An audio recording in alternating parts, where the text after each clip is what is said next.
Oi, gente, eu sou a Júlia e junto com o Caio e a Luísa, hoje falaremos no nosso vídeo sobre máquinas térmicas. Contexto histórico das máquinas térmicas. As máquinas térmicas, elas revolucionaram no período industrial e elas têm como função converter energia térmica em energia mecânica. E elas são muito utilizadas como meio de transporte e nas indústrias. E a primeira máquina térmica, né, a ter esse princípio de converter energia térmica em energia mecânica é a máquina de Hiro. A máquina de Hiro ela é uma esfera oca com água dentro e após ser aquecida, ela vai, né, se movimentar, jogando vapor pelas pás.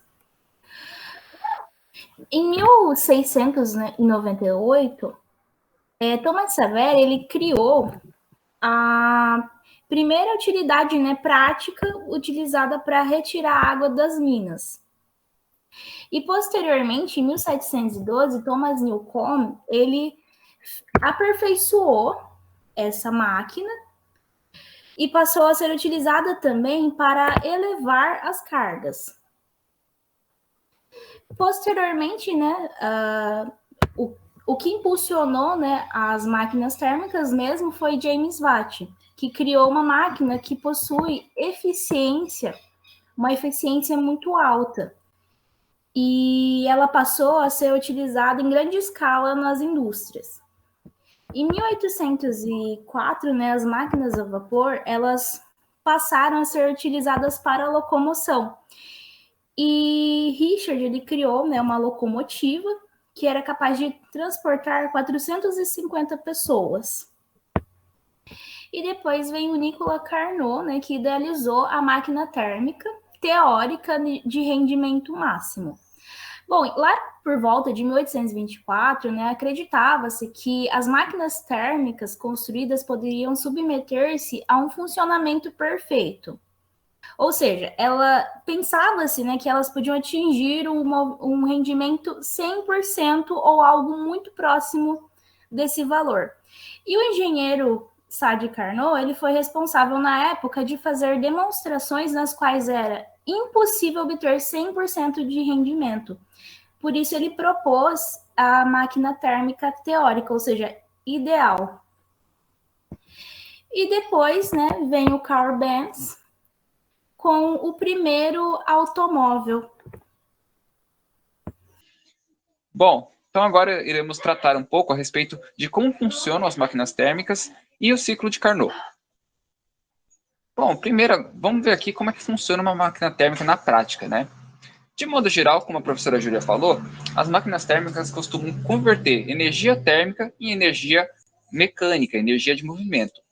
E aqui a gente tem um exemplo de uma máquina térmica. Primeiro, a gente tem essa região aqui, onde nós falamos que é uma fonte quente, onde algum material, por exemplo, carvão, lenha, é queimado, né, gerando calor.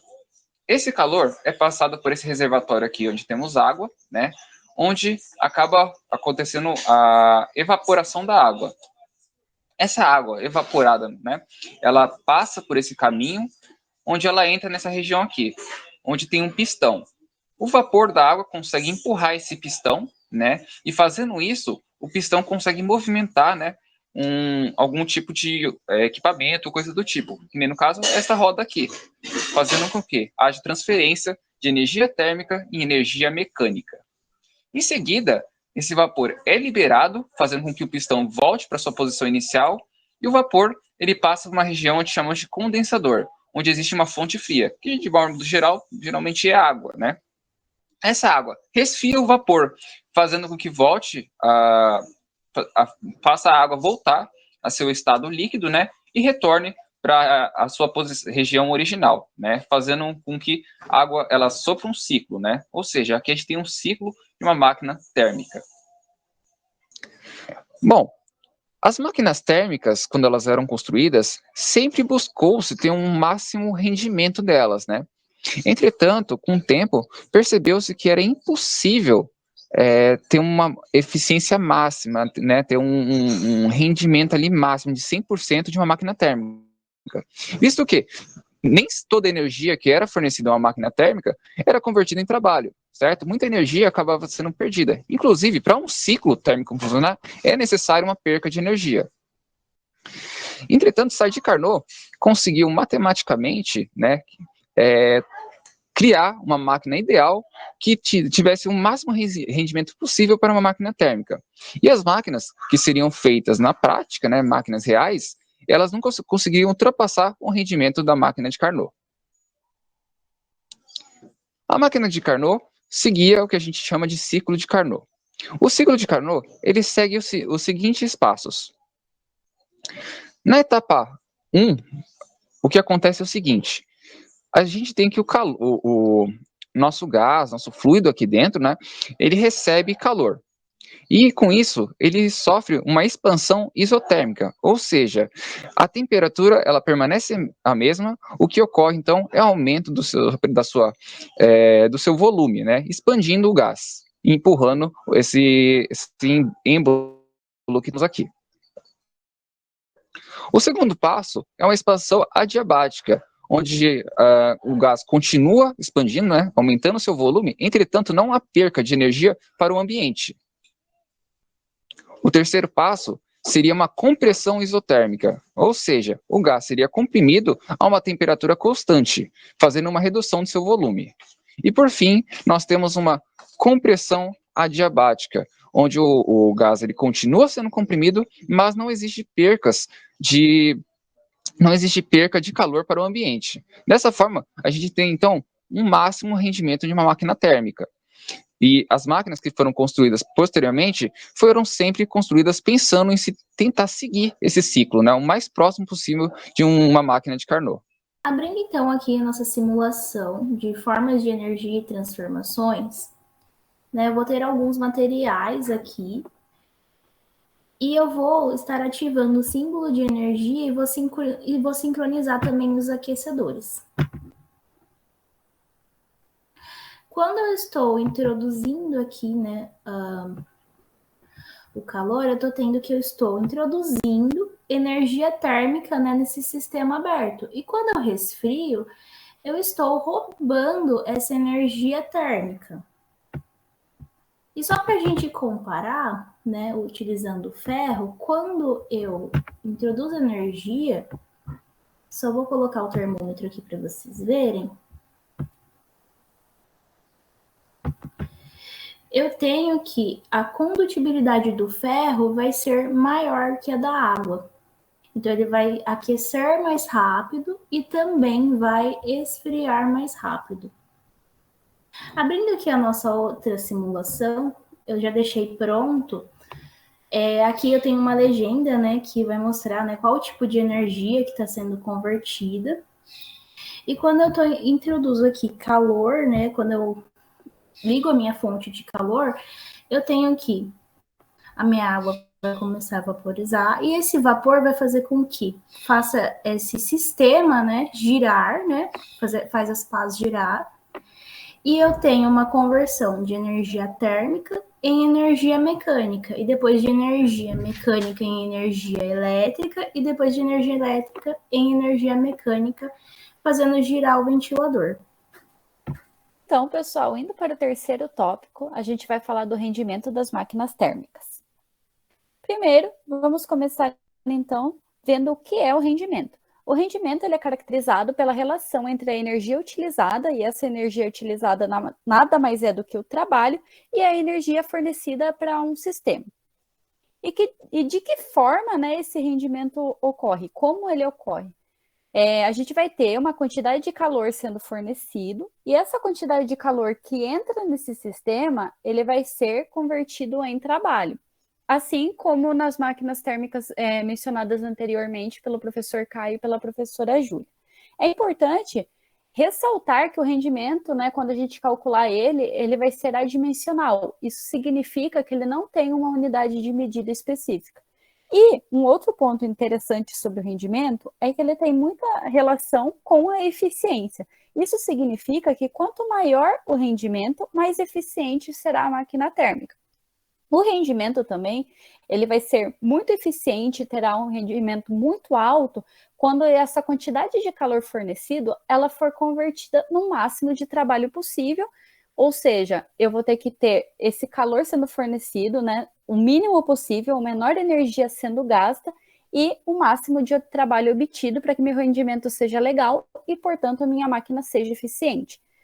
A equação que eu tenho, né, do rendimento, ela é caracterizada pela essa letra que parece um N, chamado eta, sobre tal que será o trabalho, dividido por a quantidade de calor quente, ou Q1. Agora, a gente vai falar um pouquinho, então, sobre a equação do rendimento, né? No primeiro ponto, onde a gente vai ter uma fonte fria sendo igual a zero. Quando a nossa fonte fria for igual a zero, a gente vai ter um rendimento de 100%. E por que isso vai acontecer? Avaliando esse esquema aqui, a gente vai ter uma fonte quente, então, entrando. Essa fonte quente vai caracterizar a entrada de um calor quente, que será todo convertido em trabalho. Sendo assim, eu não tenho nenhuma perda de energia, né? Eu não vou ter nenhuma conversão em calor frio, portanto, minha fonte fria vai ser igual a zero. Avaliando a equação, vendo isso na equação, a gente vai ter, então, o nosso eta sendo igual a tal, dividido por quantidade de calor quente, né, que é o nosso QQ. Arrumando essa equação, nosso trabalho nada mais é do que a quantidade de calor quente menos a quantidade de calor frio. E quando eu for fazer a quantidade de calor quente dividido pela quantidade de calor quente, menos a quantidade de calor frio dividido pela quantidade de calor quente, eu vou ter que o nosso rendimento vai ser o nosso QQ dividido por QQ menos QF dividido por QQ. Isso aqui, quando eu divido o QQ pelo QQ, eu vou ter que isso aqui vai ser igual a 1, e isso aqui eu vou manter. Então, nosso rendimento vai ser esse eta, né, igual a 1, menos a quantidade de calor frio dividido pela quantidade de calor quente. Lembrando que a nossa fonte fria, ela vai ser igual a zero. Se a nossa fonte fria é igual a zero, isso significa que a gente não teve uma conversão em calor frio, isso aqui vai ser zero, e quando eu divido zero por alguma coisa, eu tenho zero. Então, 1 menos zero vai indicar um rendimento igual a 1, ou seja, um rendimento de 100%. Indo para um segundo caso, né, envolvendo a equação do rendimento, a gente vai ter novamente uma fonte quente entrando no sistema, né, uma conversão de calor quente sendo fornecido ao trabalho. No entanto, agora a gente vai ter que a fonte fria ela vai ser igual à fonte quente. Então, isso significa que, na verdade, toda fonte quente, todo calor quente que entrar, ele não vai ser convertido em trabalho, ele vai ser todo convertido em calor frio, gerando uma fonte fria igual a uma fonte quente. E isso vai acarretar um rendimento de 0%. Matematicamente, como que isso vai ficar? Novamente, a gente vai ter o nosso eta sendo igual a tal dividido por quantidade de calor quente.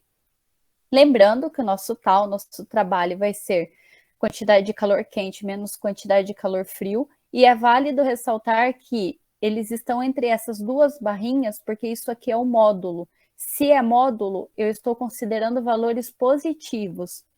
E assim, né, quando eu for substituir novamente, eu for isolar, né, eu vou ter uma quantidade de calor quente dividido pela quantidade de calor quente, isso aqui vai dar 1, menos a quantidade de calor frio dividido pela quantidade de calor quente. Mas o que vai ocasionar aqui? Eu vou ter um rendimento que ele vai ser 1 menos uma quantidade de calor frio, que vai ser igual à quantidade de calor quente. Então, se eu suponho que esses dois são iguais, novamente eu vou ter um valor dividido pelo mesmo, que vai me dar 1. Então, 1 menos 1 vai dar 0. Meu rendimento vai ser 0. E, por consequência, a gente vai ter que o nosso eta, que é o nosso rendimento, vai ser igual a 0%. E esse foi o vídeo de hoje, pessoal. Agradeço por terem assistido. Assistam nossos outros vídeos também. E obrigado!